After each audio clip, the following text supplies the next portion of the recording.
Lo que viene a continuación son dos técnicas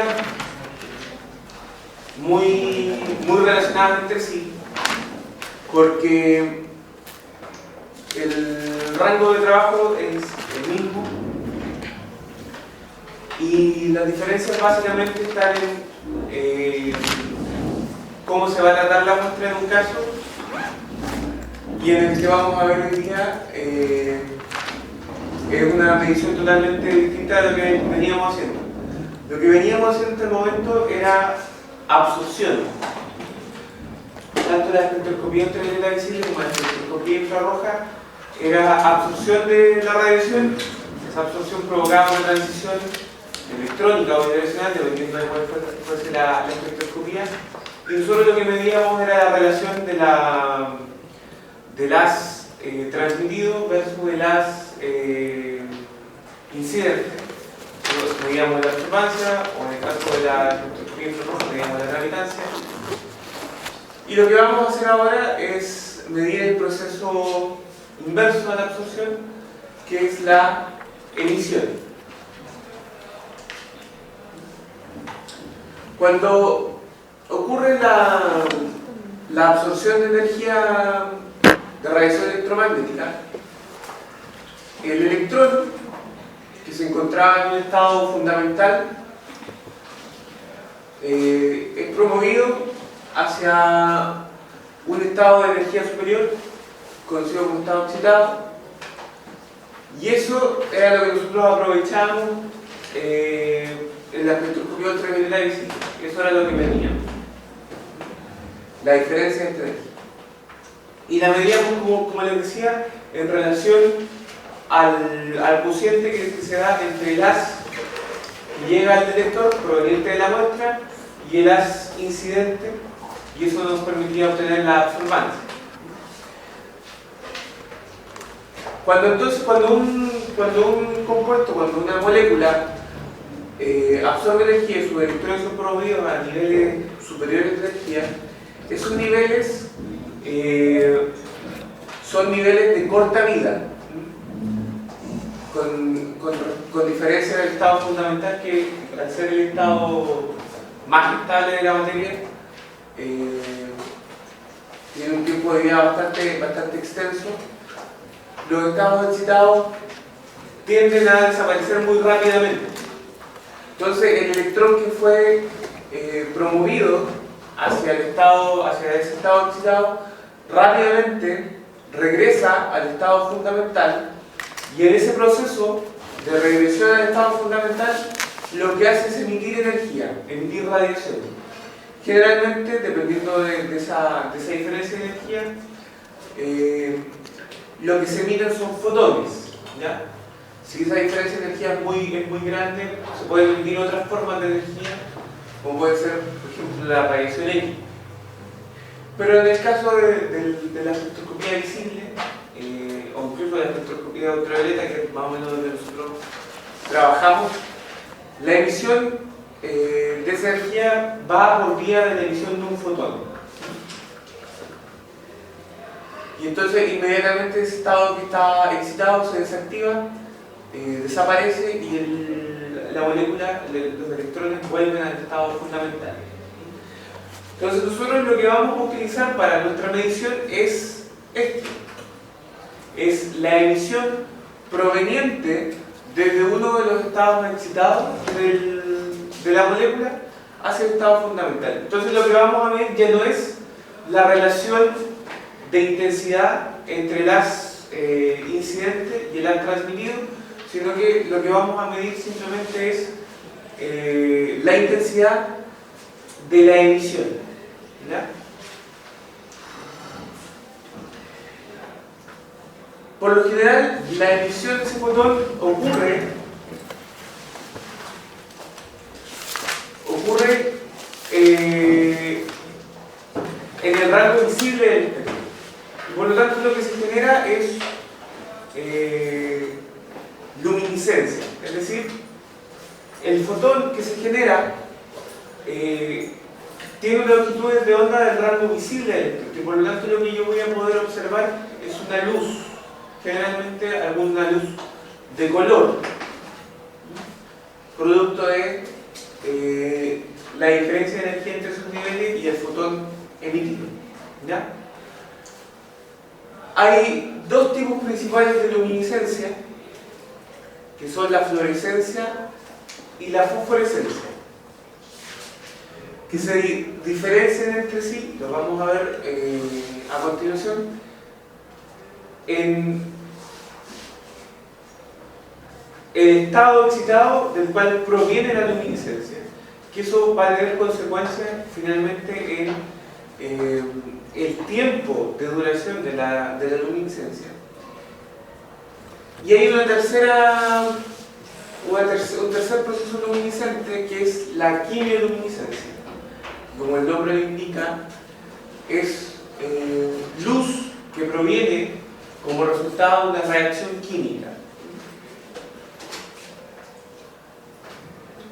Entonces, estos dos procesos, fluorescencia y fosforescencia, para que quede claro, son producto de la desactivación de este estado excitado. Mientras que la quimioluminiscencia, lo que ocurre es una reacción química donde uno de los productos consigue alcanzar el estado excitado, se desactiva y produce luminiscencia. En estos dos anteriores lo que nosotros hacemos es irradiar la muestra con alguna fuente de radiación electromagnética. Aquí lo que ocurre es una reacción química. ¿Profe? ¿Necesariamente tiene que ser el producto? Sí, porque generalmente los reactivos no son luminiscentes. Entonces, al mezclarse, uno de los productos generados, o quizá uno de los complejos de transición entre los reactivos y los productos, consigue llegar de su estado fundamental al estado oxidado, por la misma energía involucrada en el proceso.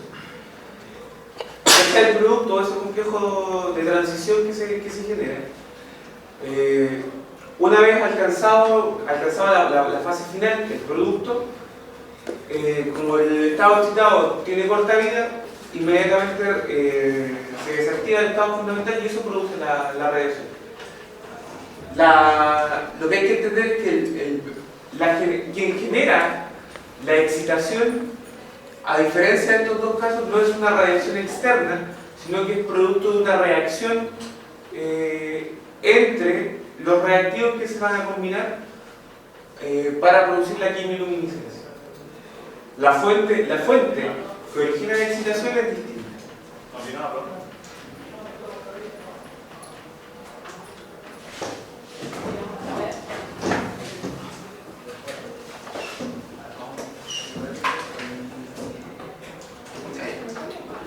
Entonces, vamos a estudiar en principio la fluorescencia y la fosforescencia. Ocurre en cualquier tipo de sistema, no hay una limitante, eso va a depender simplemente de la estructura molecular del compuesto. Por lo tanto, se va a dar en sistemas que son gaseosos, líquidos o sólidos, no hay impedimento de eso. Tenemos dos casos. El primero, cuando la absorción genera una emisión de la misma longitud de onda. Hablamos que la emisión es resonante, o sea, la de fluorescencia de resonancia. ¿Qué quiere decir eso? Que la energía suministrada por efecto de la absorción, luego la emisión genera entonces un fotón de la misma energía, o sea, tanto la absorción como la emisión van a tener la misma energía, van a tener por lo tanto la misma longitud de onda. No se da mucho. Lo que ocurre generalmente es una situación de este tipo, que es un desplazamiento Stone. Ahí tenemos espectros de absorción y de emisión electrónica. El espectro de absorción está en este lado.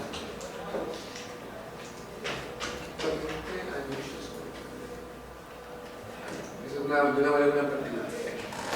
La absorción, si se fijan, los dos espectros, tanto el de absorción como el de emisión, tienen un perfil similar, son prácticamente iguales. La diferencia está en que el espectro de emisión está desplazado hacia valores de número de onda mucho más pequeños. Eso ocurre porque cuando se genera la emisión, la energía que yo suministré, parte de la energía que yo suministré, se va perdiendo en niveles vibracionales de los niveles electrónicos, y por lo tanto la emisión tiende a producirse con un nivel un poco ligeramente más, con una energía ligeramente inferior, ¿ya? También se puede dar situaciones en donde hay estados excitados relativamente cercanos entre sí, y por lo tanto la emisión no proviene del estado que yo excité, sino que proviene de un estado de menor energía, y por lo tanto también la emisión va a caer a números de onda más bajos. Pero aquí lo que tenemos, no se alcanza a ver mucho, pero tenemos aquí el estado fundamental con sus distintos niveles vibracionales. En este caso, toda la absorción de la radiación proviene del estado fundamental, que son las flechas de color amarillo. Acá arriba está el estado excitado, también con sus respectivos niveles vibracionales. Y por lo tanto, a mayor número de onda, se excita el estado electrónico, pero se excita también hacia un estado vibracional excitado. Y eso se va desplazando cada vez a medida que el número de onda va bajando y la energía de la reacción va bajando. Cuando estos estados se empiezan a desactivar, todos se desactivan desde el estado fundamental vibracional. O sea, yo puedo excitar estados vibracionales superiores, pero la emisión siempre va a provenir del estado vibracional fundamental. Por eso también la diferencia de energía y que el espectro de emisión se desplace a valores de, en este caso, el número de onda más pequeño, es decir, de energía más pequeña. Ahí se aprecia la diferencia. Y como ven, si bien siempre vamos a tener emisión desde el estado vibracional fundamental, la emisión puede llegar, ahí ya no hay una limitante, puede llegar a cualquiera de los estados vibracionales del estado electrónico fundamental. Eso, aquí tenemos también ya un espectro de una molécula en particular, la quinina. Tenemos su espectro de absorción. Fíjense que, no sé si lo alcanzan a ver, hay dos máximos de absorción. El primero se encuentra acá, yo diría son 325 nanómetros hacia el ojo, y el segundo se encuentra acá en 350, ese ya está más claro. Son dos máximos de absorción, ¿sí? Y ahí están referenciados cuáles son los estados involucrados. Está el estado fundamental, que ya vamos a explicar qué significan esos términos, el S0, hacia el primer estado fundamental, el S1, y la absorción desde el estado fundamental hacia el segundo estado excitado, S2. ¿Qué es lo que ocurre cuando se produce la emisión de estos estados? Primero que lo que decíamos, la emisión se va a desplazar, producto de que parte de la energía se va a disipar de forma vibracional, por eso que el espectro de emisión sale desplazado hacia la derecha. Y lo segundo que hay que hacer notar es que aquí había dos máximos de absorción, pero tenemos solamente una emisión, ¿cierto? Que está asignada a la transición desde el primer estado excitado hacia el estado fundamental, que correspondería a eso. O sea, ahí está el idéntico perfil, pero uno desplazado un poco más hacia valores mayores de longitud de onda, y lo segundo es que solamente se aprecia una emisión. Es decir, vamos a ver que la cadena esté.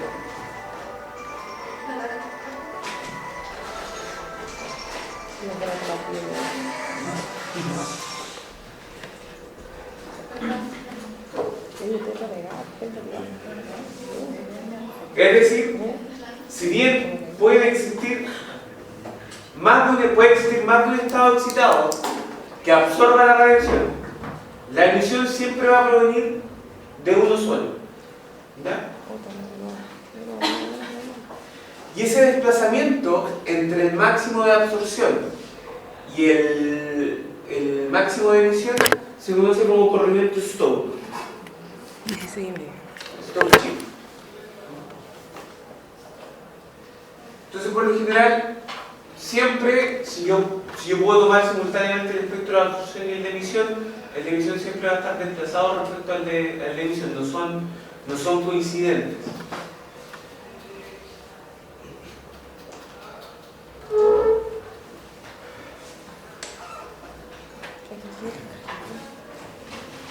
¿Qué pasa con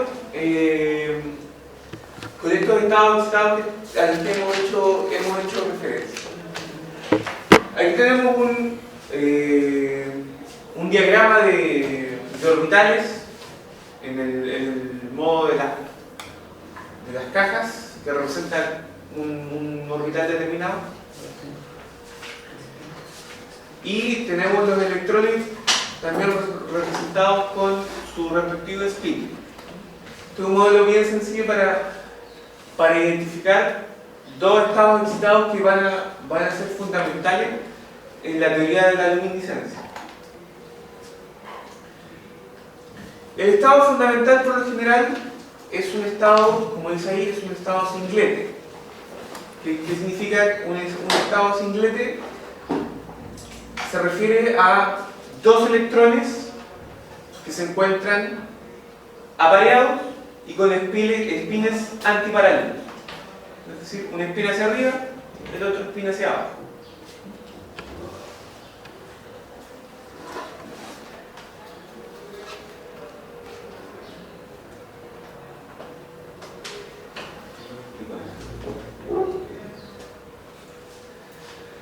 ¿Ya? Producto de la absorción de energía, uno de esos electrones va a saltar a un estado superior de energía. Están representados por estos de acá. Si en la transición, si en el paso de uno de los electrones a un nivel superior no hay cambio de spin, no hay variación de spin, el estado sigue siendo un estado singlete, ¿ya? Porque en el fondo el spin de ese electrón no cambió.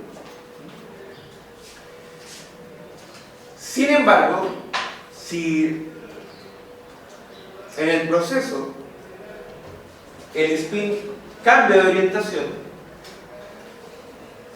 lo que se obtiene es un estado excitado triplete. ¿Ya?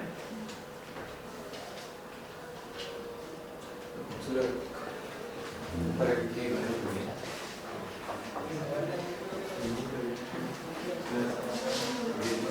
¿Por qué ese nombre singlete, triplete? Cuando uno define uno de estos estados que se conocen como términos espectroscópicos, porque se utilizan para los niveles de energía que se generan producto de la espectroscopía, uno tiene que definir cuál es el valor total de spin. ¿Ya? Un paréntesis para que entiendan por qué es singlete y por qué es triplete. T espero que se acuerden que el spin es más un medio, ¿cierto? Sí. Entonces, el spin total, que se define como una S mayúscula, es la suma de todos los spins. ¿Ya? En este caso, cuando tengo dos electrones, es un medio más un medio en valor absoluto, porque el otro, acuérdense que el otro valor de spin es menos un medio, pero aquí lo tratamos con valor absoluto. El S es 1. Ah, no, perdón, no es valor absoluto, sí. S es más un medio y ese es menos un medio. Entonces esto va a dar 0, ¿sí? La suma, la suma total de los spins, ¿ya? Cuando es un singlete,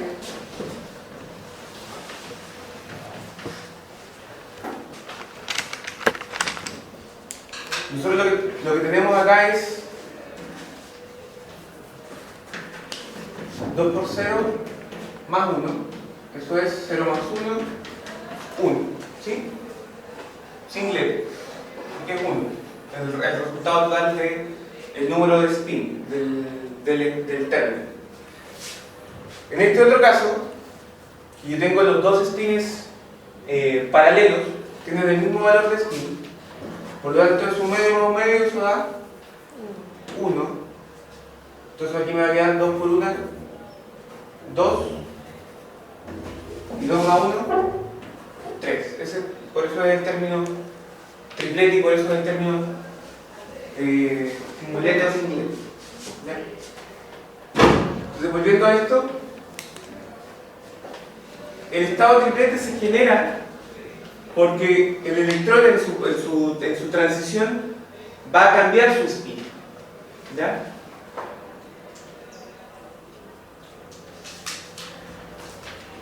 ¿Por qué es importante eso? Porque los tiempos de vida de los estados excitados singlete y triplete son distintos. ¿Ya? Un estado excitado singlete tiene un tiempo de vida, como dice ahí, de 10 a la menos 8 segundos, o sea, es muy corto.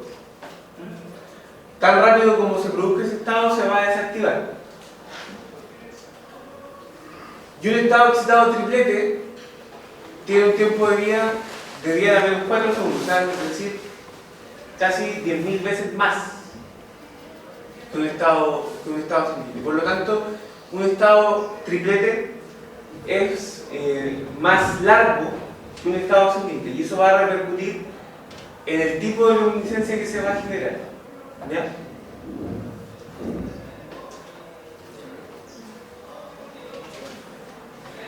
Para poder explicar todos los fenómenos luminiscentes que se generan en una molécula, generalmente se representan a partir de este diagrama que se conoce como el diagrama de Jablonski. Vamos por partes. Tenemos acá el estado fundamental, un estado singlete, lo vamos a llamar S0, con sus respectivos niveles vibracionales, ¿cierto? Acá arriba tenemos el primer estado excitado, también un estado singlete, con sus respectivos niveles vibracionales, y más arriba todavía tenemos un estado excitado C2, singlete, con sus respectivos niveles de energía vibracional. Y acá al lado tenemos un estado triplete excitado con sus respectivos niveles vibracionales. Aquí están representados entonces todos los procesos de relajación electrónica que pueden estar presentes en un sistema de este tipo. En verde, como pueden ver, está la absorción de energía. Como dice ahí, la absorción ocurre en un tiempo de magnitud del orden de los 10 a la menos 15 segundos, o sea, es un proceso instantáneo. Y las opciones que tiene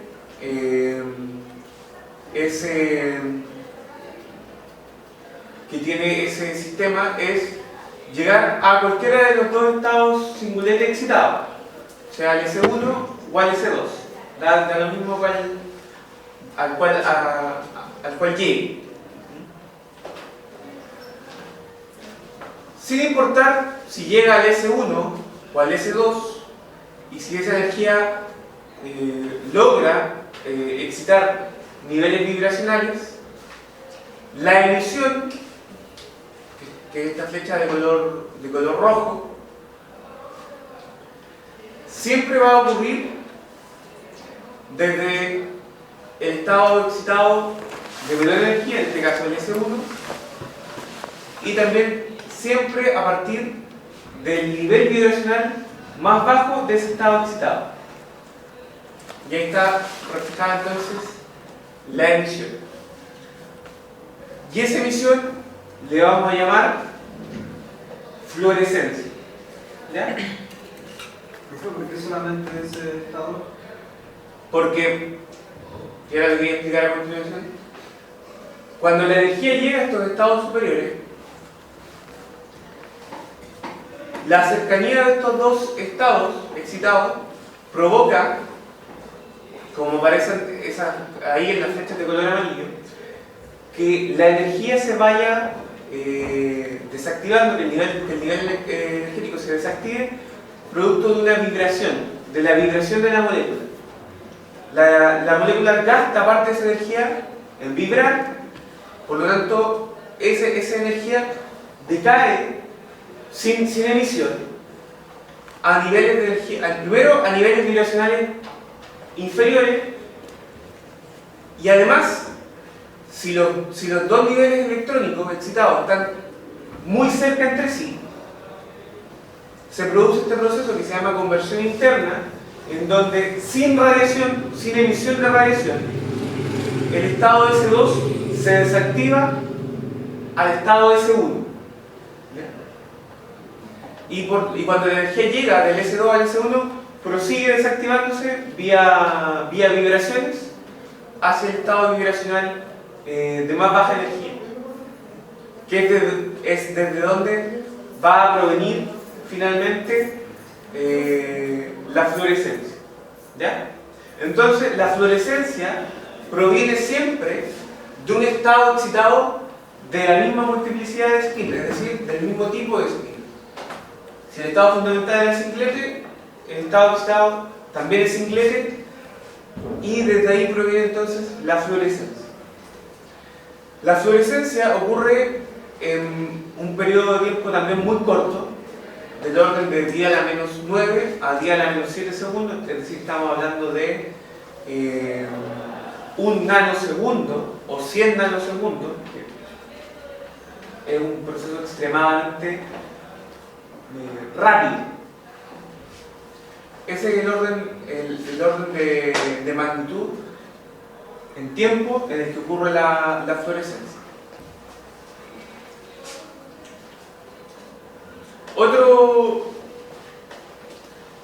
Otra situación que puede ocurrir es que existan, como aparece acá en estas dos flechas que no son rectas, sino que van zigzagueando, es que el estado S1 se desactiva el fundamental no radiativamente por un proceso que se conoce como quenching o apagamiento. El quenching es apagamiento de la fluorescencia producto de la desactivación del estado excitado por una vía no radiativa, como dice ahí, non-radiative relaxation. Esas son las formas que tiene que desactivarse el estado excitado. Y hay otra forma, que es la siguiente. Cercano al estado excitado S1, hay un estado excitado triplete.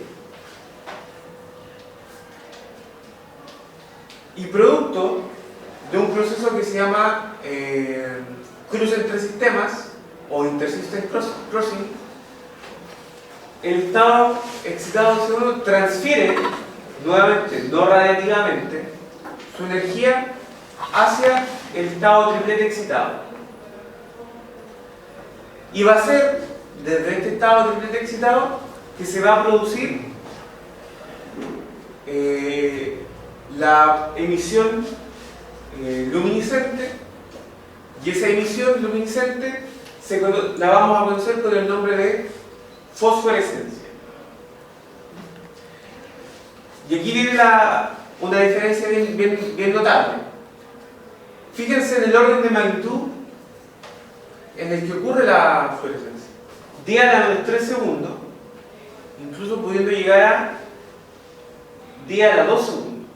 Es decir, el tiempo en el que ocurre la fluorescencia ocurre del orden de magnitud de la milésima de segundo, y puede llegar incluso a 100 segundos, que vendrían siendo casi 2 minutos. Ahí está una de las principales diferencias que va a existir entre la fluorescencia y la fosforescencia. La fosforescencia persiste mucho más en el tiempo, ¿ya? La fluorescencia ocurre instantáneamente, o sea, el sistema se excita, absorbe energía, relaja por fluorescencia e inmediatamente relaja por fluorescencia. Y la fluorescencia se acaba tan pronto se acabe la fuente de excitación. Con la fosforescencia ocurre lo contrario. Yo excito, el sistema se excita, producto de este cruce entre sistemas, se pasa al estado triplete, y como el estado triplete tiene es un estado prohibido, tiene un tiempo de vida mucho más largo, y por lo tanto la emisión que se produce, la emisión fosforescente, puede perdurar mucho más tiempo después de que ha cesado la excitación. Seguramente más de alguno, cuando era niño, tenía esas estrellitas que se ponían en el techo, que eran fluorescentes. Cuando se apagaba la luz, las estrellitas brillaban y se veía todo muy bonito, ¿cierto? Eso es fosforescencia, porque la emisión, el componente que tenía esta estrella, cuando la luz estaba encendida, se estaba continuamente excitando. Se apaga la luz y empieza a producirse la emisión fluorescente, que va a perdurar hasta que este estado finalmente se desactive. Entonces esa es la diferencia más notoria, más palpable entre un proceso fluorescente y un proceso fosforescente. Entonces vamos a continuación a analizar cada uno de estos procesos en detalle. Un estado excitado se puede desactivar de dos formas: radiativamente, que es lo que va a dar origen a la fluorescencia y a la fosforescencia, o no radiativamente, mediante relajación vibracional, conversión interna, que son procesos similares, conversión externa o cruce entre sistemas.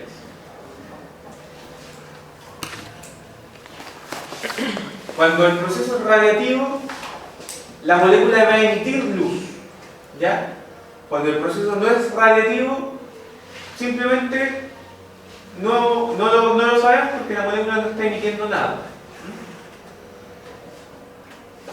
Esa es la diferencia entre un proceso radiativo y un proceso no radiativo.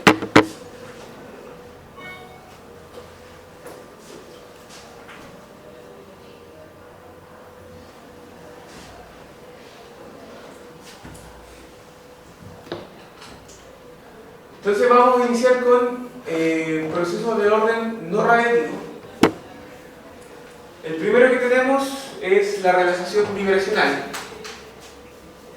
Está explicado con ese diagrama, donde tenemos que la energía va a ir desde un estado vibracional de alta energía hacia el estado vibracional fundamental de menor energía, siempre.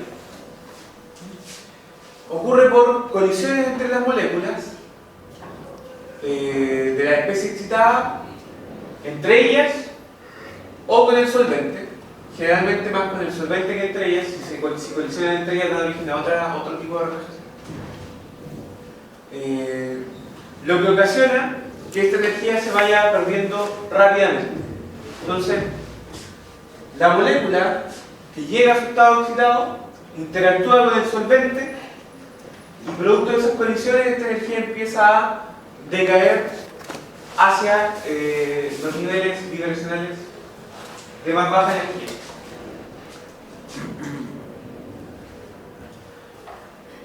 Por lo tanto, siempre la fluorescencia va a provenir desde el nivel vibracional más bajo de un estado electrónico excitado. Como la molécula no está aislada, no es un sistema único, siempre se van a producir procesos de relajación vibracional y por lo tanto siempre la energía va a llegar al estado vibracional de menor energía, que es desde donde se va a producir finalmente la desactivación radiativa.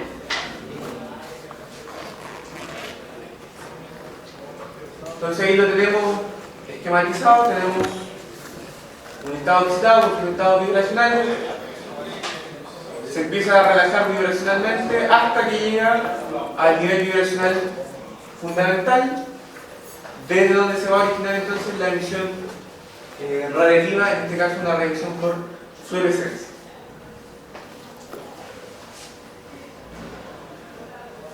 ¿Qué genera eso? Que se produzcan varias líneas de emisión muy próximas entre sí,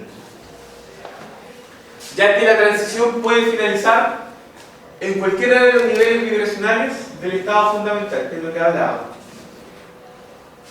Si bien la fluorescencia proviene del estado electrónico, del estado vibracional fundamental, del estado electrónico excitado, una vez que se produzca la fluorescencia, esta puede caer a cualquiera de los niveles vibracionales del estado fundamental. ¿Qué genera eso? Que el espectro sea una suma de muchos picos separados por muy poca distancia, por muy pocos nanómetros, y por lo tanto, si el equipo es incapaz de resolverlos, va a generar una banda y no un espectro de líneas. Otro proceso de relajación de tipo vibracional es la conversión interna. En la conversión interna lo que ocurre es que un estado excitado superior relaja su energía no radiativamente hacia el estado excitado inmediatamente inferior que se encuentre a ese estado excitado. Entonces, eso se produce por procesos entre moléculas, intermoleculares, por los cuales la molécula pasa a un estado electrónico de más baja energía, pero sin emitir. O sea, mi molécula se encuentra con otra, eso genera que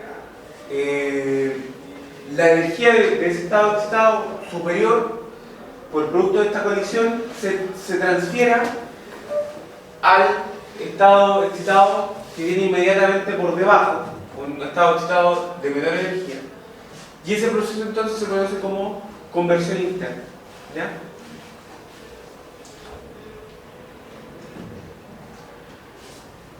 para que sea efectivamente conversión interna, tienen que ser dos estados de la misma multiplicidad, es decir, en este caso dos estados singletes. Y es más eficaz cuando dos niveles de energía electrónico están lo suficientemente cerca entre sí. O sea, si yo tengo mi S1 acá, pero mi S2 está acá arriba, no se va a producir conversión interna, sino que lo más probable es que ese estado excitado sí termine emitiendo. Entonces, estos dos estados tienen que estar relativamente cerca entre sí para que pueda darse conversión interna.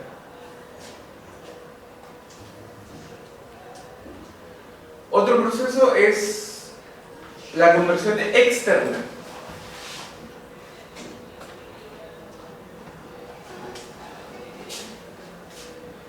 Y se da entre la molécula excitada y moléculas del solvente. Entonces, en lugar de que la colisión de la molécula con el solvente solamente desactive vibracionalmente a la molécula, se puede dar el caso de que la energía se transfiera desde el estado excitado 1 hacia la molécula del solvente.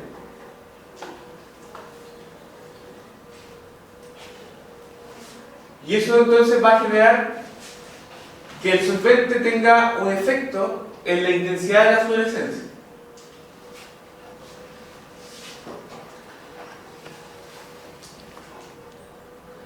Entonces, para evitar que el solvente interfiera con la fluorescencia, lo que hay que tratar es de que el solvente interactúe lo menos posible con la molécula. Para eso se puede hacer mediciones a baja temperatura o ocupar solventes que tengan una elevada viscosidad, cosa de que fluyan poco y cinéticamente les sea más difícil encontrarse con la molécula.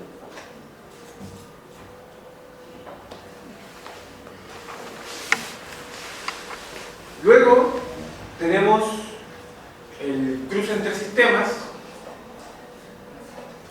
y como ya lo mencionamos anteriormente, es una desactivación no radiativa desde un estado singlete de la molécula hacia un estado triplete.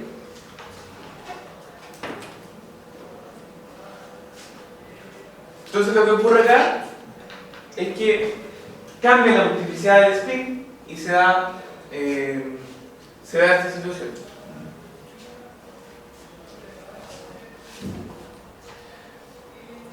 ¿Qué favorece un cruce entre sistemas? Que los niveles vibracionales de los dos estados se superpongan, es decir, que estén más o menos a la misma altura, al mismo nivel energético.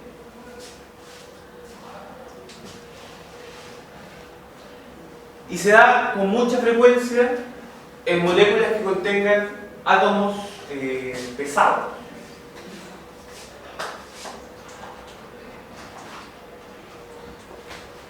Eso es, bajo esas condiciones es que se da mayormente el cruce entre sistemas.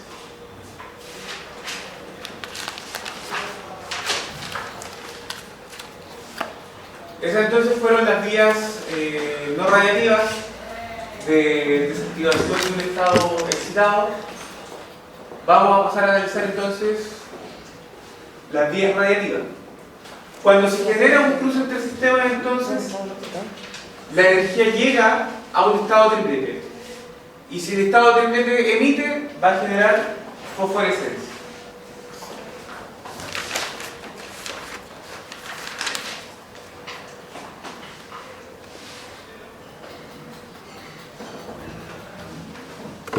La fosforescencia entonces es la desactivación del estado triplete excitado vía emisión luminiscente hacia el estado fundamental, nuevamente, igual que en el caso de la fluorescencia, la emisión proviene del nivel vibracional fundamental a cualquiera de los niveles vibracionales, del nivel vibracional fundamental del estado excitado, a cualquiera de los niveles vibracionales del estado fundamental.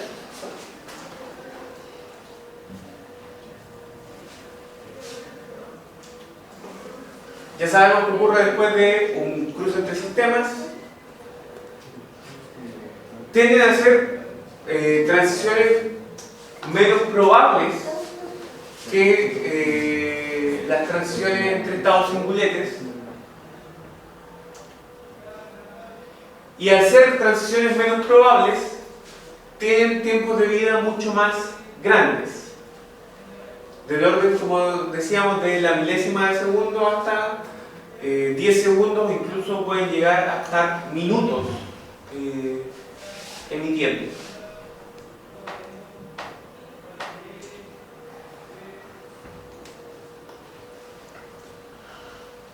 Entonces, como dice ahí, la emisión podría persistir durante algún tiempo después de que la radiación se haya interrumpido, es decir, se excita el material y la emisión persiste por mucho más tiempo. No es un proceso que inmediatamente apenas yo cese la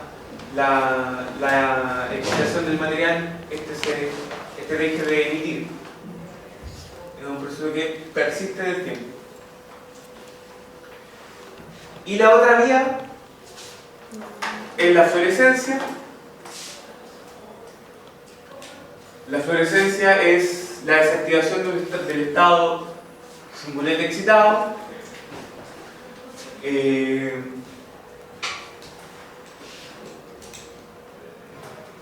Es el proceso inverso a la absorción, pero ya vimos que producto de estos niveles vibracionales los dos espectros no son coincidentes, sino que hay un leve desplazamiento.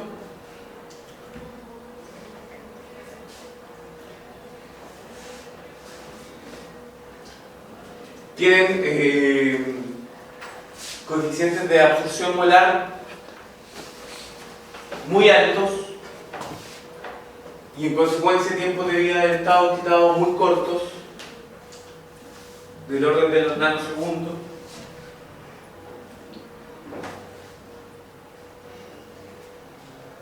Si el epsilon es más pequeño, los tiempos de vida también se empiezan a alargar. Entonces existe una relación inversa entre el epsilon y el tiempo de vida del estado excitado.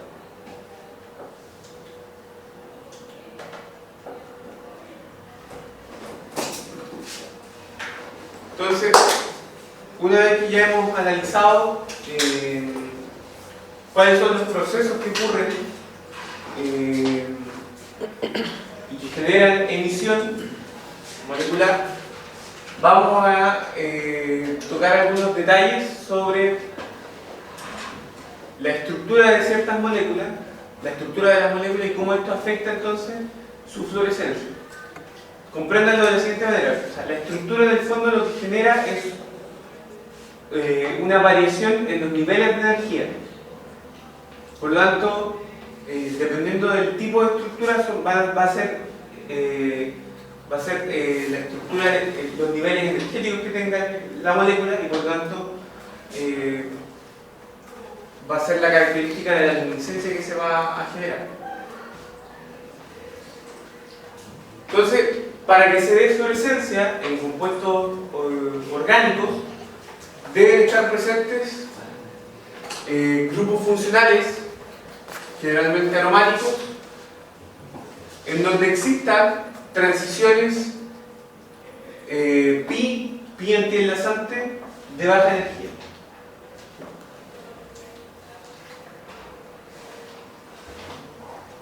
Entonces, por ejemplo, grupos carbonilos alifáticos y acíclicos, o sistemas con dobles enlaces altamente conjugados van a tener fluorescencia.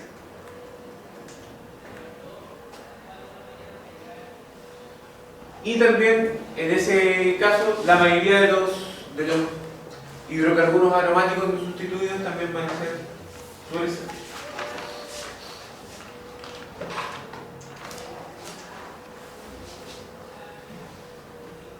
Sin embargo, no van a presentar fluorescencia la piridina, el furano, el tiofeno y el pirrol. Seguramente porque no debe darse la condición de la transición pi-pi-antilosante necesaria para que haya fluorescencia. Sin embargo, si a esa molécula se le agrega otro anillo, este sí va a presentar fluorescencia básicamente porque el otro anillo, que es el que le va a dar entonces estos niveles pi-pi antilasantes. Entonces, si el pirrol no tiene fluorescencia, el indol sí la tiene. Dice ahí, la isoquinolina y la quinolina también van a presentar fluorescencia.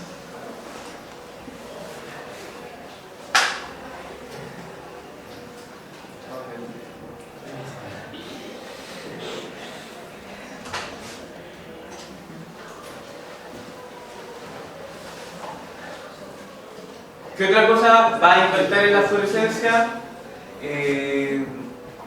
Los sustituyentes.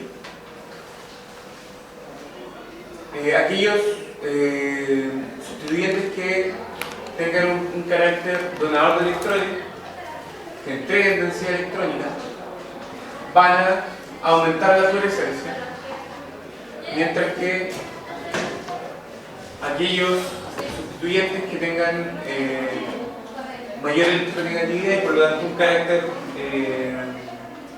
aceptor de electrones van a disminuir la fluorescencia. Por esto mismo, porque van a quitar densidad electrónica, van a despoblar los niveles de electrones y por lo tanto no se van a poder producir los procesos de transición. Esto obviamente en hidrocarburos aromáticos. Otro efecto está relacionado con la rigidez de la molécula.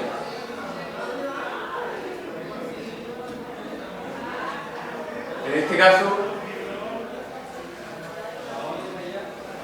la fenolftalidina, nosotros sabemos, no es fluorescente, y aquí esos dos anillos tienen la libertad de poder desplazarse un poco, de poder moverse.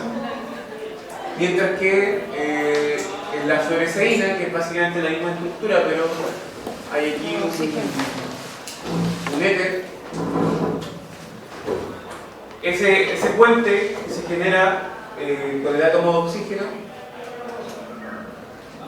hace que estos dos anillos ya no se puedan desplazar, la molécula se vuelve más rígida y eso aumenta entonces, o mejor dicho, eso contribuye a que esta molécula sí sea una molécula fluorescente. Entonces, hay una correlación entre la rigidez de la estructura y la fluorescencia. ¿Ya?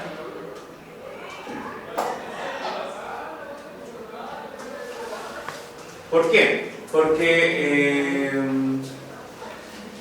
la rigidez lo que hace es reducir el grado de interacción entre la molécula y el medio. Por lo tanto, no se generan procesos de desactivación no radiativa. No se va a dar, por ejemplo, una conversión externa. Y por lo tanto la molécula va a poder emitir. Entonces, la falta de rigidez, y esto es simplemente una hipótesis, todavía no está comprobado, tal vez cause un aumento de la velocidad en la conversión interna y por lo tanto el correspondiente aumento de la desactivación no radiativa vía conversión interna. Entonces, los quelatos son un buen ejemplo de moléculas que sí van a presentar fluorescencia. Por ejemplo, la 8-hidroxiquinolina, cuando compleja metales como puede ser el zinc. Son dos moléculas de esta de la 8-hidroxiquinolina las que se anclan al zinc, y el zinc entonces aquí actúa como puente de la misma forma que lo hacía el oxígeno acá. La molécula se vuelve más rígida y entonces no disminuye la interacción con el medio. Otro efecto es la temperatura.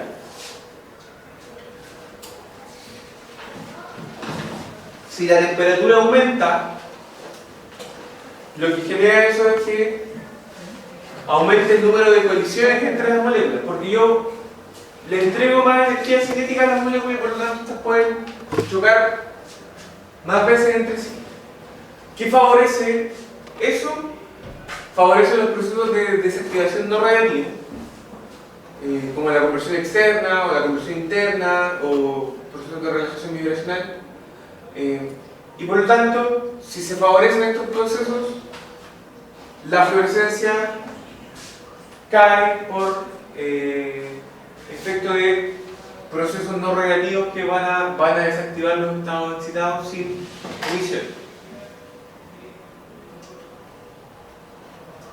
Otro efecto notable es el efecto del solvente. Entonces, como lo vimos anteriormente, un solvente más viscoso lo que va a hacer es interactuar menos con la molécula y por lo tanto la fluorescencia va a tender a aumentar. La polaridad del solvente es otro factor importante. Nosotros ya lo vimos en espectroscopía UV visible, que la polaridad del solvente va a repercutir en dos tipos de transiciones: las transiciones pi-pi antienlazante y las n-pi antienlazante, generando lo que conocíamos como el corrimiento batocrómico y el corrimiento isocrómico, hacia el rojo y hacia el azul, dependiendo de la transición.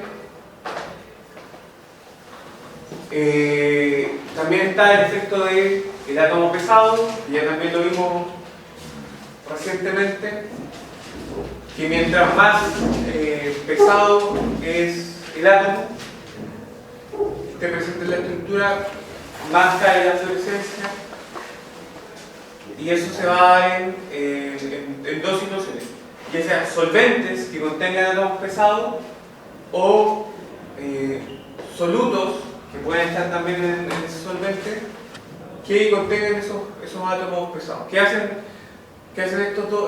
el átomo pesado? Favorece la formación de tripletes y por lo tanto lo que ocurre es que el sistema no se desactiva vía fluorescencia, sino que se desactiva vía fosforescencia. Entonces ahí tenemos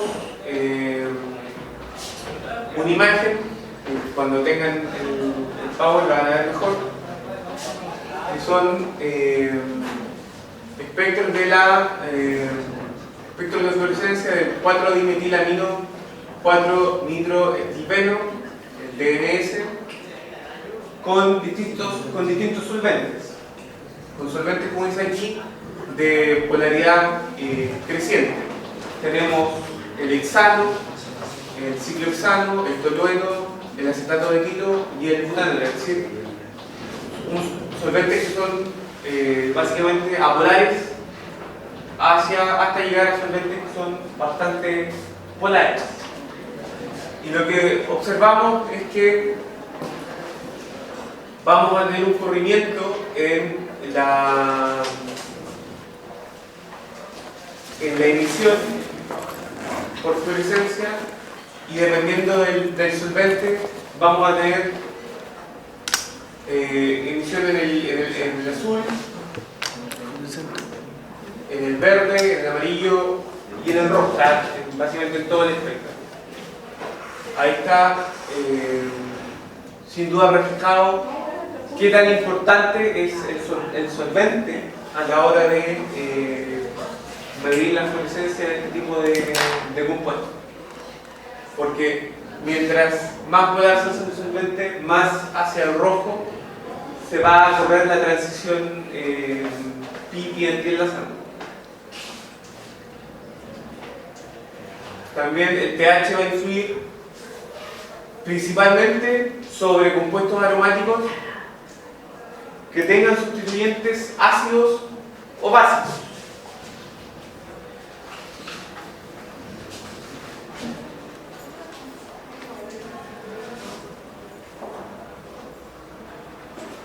Entonces, por ejemplo, la anilina que puede tomar un protón ácido y convertirse en el ion anilinio, va a tener una repercusión en la fluorescencia.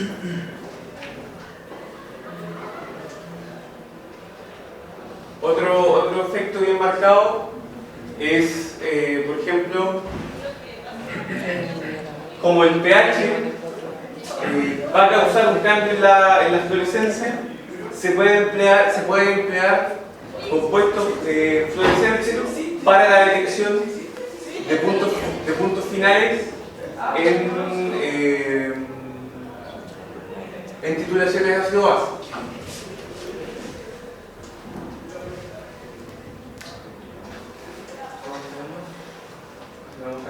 Ya chicos, vamos a dejar hasta acá hoy día.